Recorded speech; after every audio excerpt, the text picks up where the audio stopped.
Time for us to get going here at Chosen Few Fighting Championship number 16 as Alex Rego making his way to the cage in our first fight of the night. Rego at 1-0 on his very young amateur career, fighting out of Schaumburg, Illinois. We will talk about the Midwest Training Center and more as he steps into the cage. We've met Alex now. Let's take a look at Jared Alexander. And here comes Jared Alexander. Alexander still looking for his first amateur victory inside of the cage. He has been off for a while. In fact, we have not seen Alexander since 2016.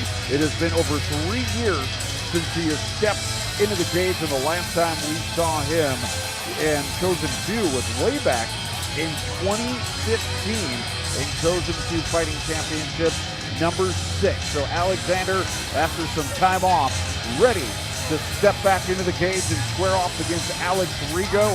We send it up to our cage announcer, Chris Garrity, who has our introduction. Got some good assistance from the corner there. Alex Rego. His opponent, this man, fighting under the curves, blue corner. He weighed 135 and 1/2 pounds and hails from right here in He represents the Chosen Few Gym. Ladies and gentlemen, the Jericho Jared Alexander. All right, we are ready to go. A capacity crowd here at Monona Terrace tonight. In fact, we have seen sellouts before. What we have never seen is a sellout like this one where we are sold out. I mean, days ahead of the event, not any walk-up tickets to be had, and we go right to the action right away as Alex Rego goes for the takedown and gets it against Alexander. Yeah, he wasted no time closing the distance across the cage, got that double leg, and now we're here working with him against the cage. He's in a good spot. He's got his legs laced around his opponent. He's working to get his hips and his head above his opponent, possibly get some ground and pound, or as we see here, cut a corner, get him flat on his back so he can posture up. Rego fighting out of Schaumburg, Illinois, the Midwest Training Center down there, and off to a decent start in his amateur career. Can't do better than 1-0. So getting some more experience here tonight against Alexander. We mentioned during the introductions, Alexander, a bit of a layoff, has not been in the cage for 3 years. And so what does that do to you as a fighter when you're out that long? You know, it can do a couple different things. Hopefully for him, he's taken time. He's gotten better at his craft, and he's got his, his training better and more comfortable in there with, a lot of tough guys at Chosen Few Gym. But it can take a toll as far as competition. Hopefully he was doing some jiu-jitsu tournaments, something like that, to keep the competition level up and keep that feeling, because if you haven't been in the cage a while or haven't competed in a while, it can be a little bit of a shock to the system once you step back in there. It's an old term, but it's a useful term. Ring rust is real. We've seen it all throughout the levels of MMA, from amateur to professional. Any age, any level, ring rust is a real thing, and that competition level that Gerald is talking about, just the fact that you're locked in a cage with another human being and not having that for 4 years is a big deal. So there could be that big adrenaline dump that comes right away, so you have to pick it up after that. Plus, just the fact, in a situation like this where you're getting controlled on the ground the whole time, what's that do to you mentally also? So there's a few different factors that can come in. Yeah, mentally that's got to be tough. Hasn't stepped in the cage in 3 years. Within 3 seconds, he's on his back and fighting in a defensive posture for this entire first round. So Alex Rego still taking advantage, still working Alexander up against the cage right now as we're inside of a minute for round number 1. I haven't seen the referee check in too much here. You would think with the lack of striking that there would be an inactivity, maybe stand-up here coming soon.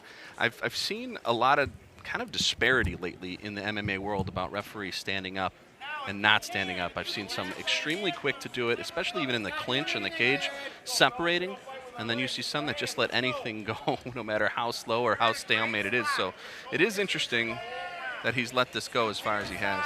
Well, we just saw Alexander there. It looked like he was going for a Kimura, as Chris was talking about that. There's a big difference there because there's no there's no standard set for how long someone should be on the ground or what is or isn't two opponents working to better their position. And that will be the end of round number 1. Rego and Alexander. Alex Rego, a good start here to Children's View Fighting Championships number 16. We're back with round number 2 after this on TVW.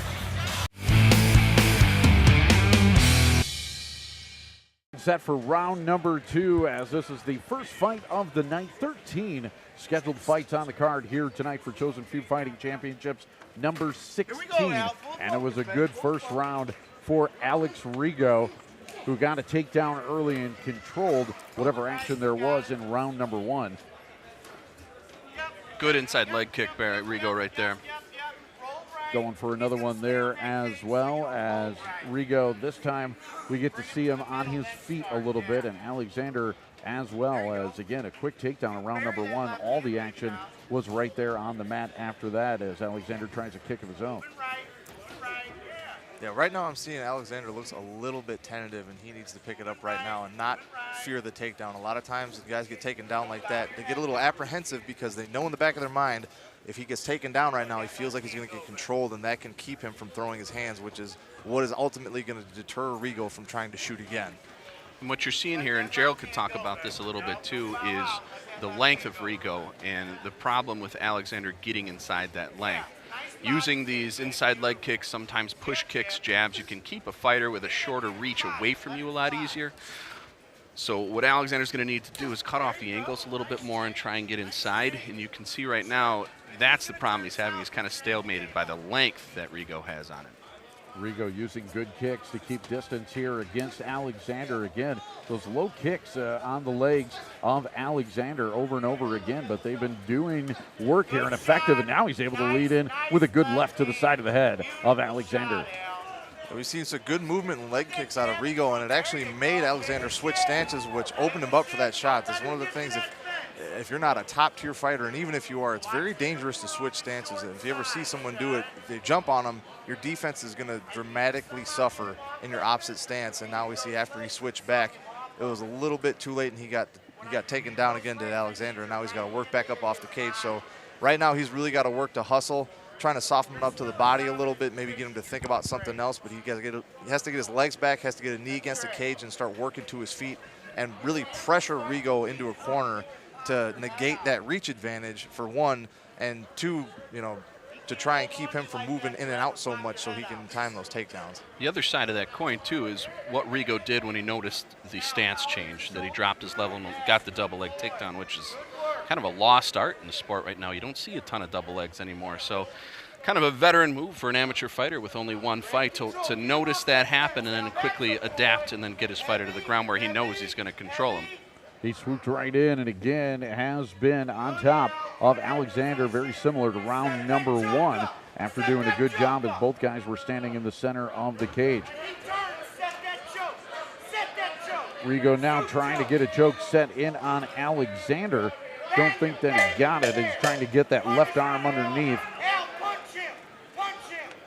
Instead, he'll punch Alexander a couple of times, tries a knee. Both fighters back up to their feet, as that'll signal the end of round number 2. We'll go to the third and final round right after this on TVW.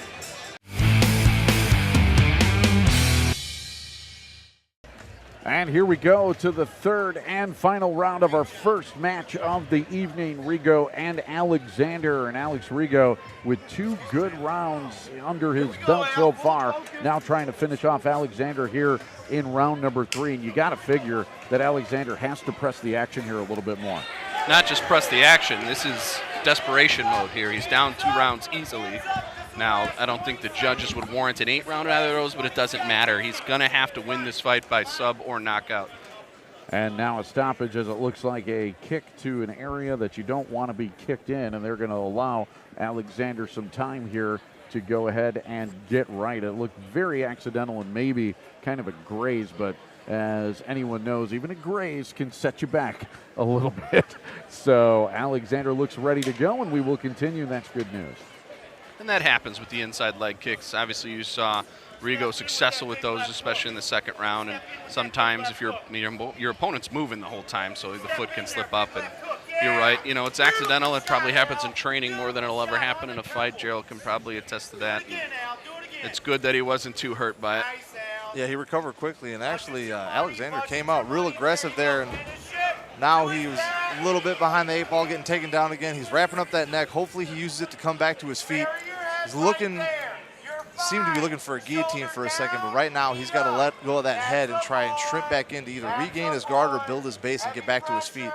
Now, hey, start to work your submission series here, Al. Rego now getting instruction from his corner. His corner is vocal, I got to say. That is about as audible of a corner as I have heard in some time. See if you can punch a little bit in there, babe. We're seeing Rego slide back right now. He's going to take the back. I thought maybe he was setting up a Darce or Anaconda. He chose to go to the back. Might get rolled off. This might be the chance that Alexander needs. If he can just stick his butt up in the air and kind of square himself up with Rego, get his head and his hips above his, he should be able to pop out the back. Rego doing a good job right now with that wrist control. He's got a one-on-one on his left side. He's pretty close to getting that second hook in, Gerald. Yeah, we're right on the edge. He's either going to keep that wrist and get a second hook in and get the back, or if Alexander can keep scooting back and stick that butt up, he might be able to slip out. And it looks like that's what Alexander's trying to do. Rego holding on here as we are now approaching a minute left here in the third round. And then there's a second hook. That might be the nail in the coffin right there. Alexander's still fighting. Oh, he's going for the rear naked choke. Can't see if it's underneath the chin yet, but it's looks like Alexander's safe for the time being. He's just defending off his back, trying to move any way he can. Looks like he's going to stick his butt up in the air, try to grab Rego's head and shake him off, but he almost has a body triangle locked in. Rego on top doing a good job of landing some blows as he goes as well, as he is in control once again here in round number 3, and Alexander now trying to do anything to get this fight turned his way. And at this point in the fight for Rego's corner, you're just telling him stay right where you are, really. I mean, he's in no danger of losing this fight at this point, so stay in your advantage position, do as much damage as possible, let the bell ring, and you're going to take home an easy UD. 10 seconds to go here as Rego in control and looks to be sweeping this first fight of the night over Jared Alexander, who made his way back into the cage after 3 years valiantly, but looks like he's probably coming up on the short end of the stick. We're going to get the official word right after this as you're watching Chosen Few Fighting Championships number 16, and you're watching TVW.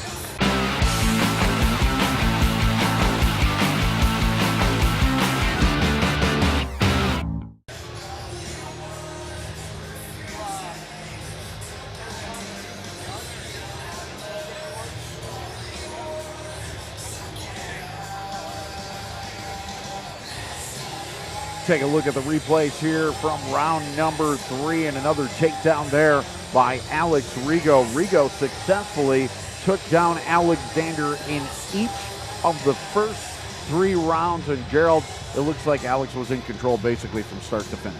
Yeah, he was dominant from bell to bell. I think it was maybe the beginning of the second or the third round, I believe, there that Alexander came out with a brief flurry, but just little too late.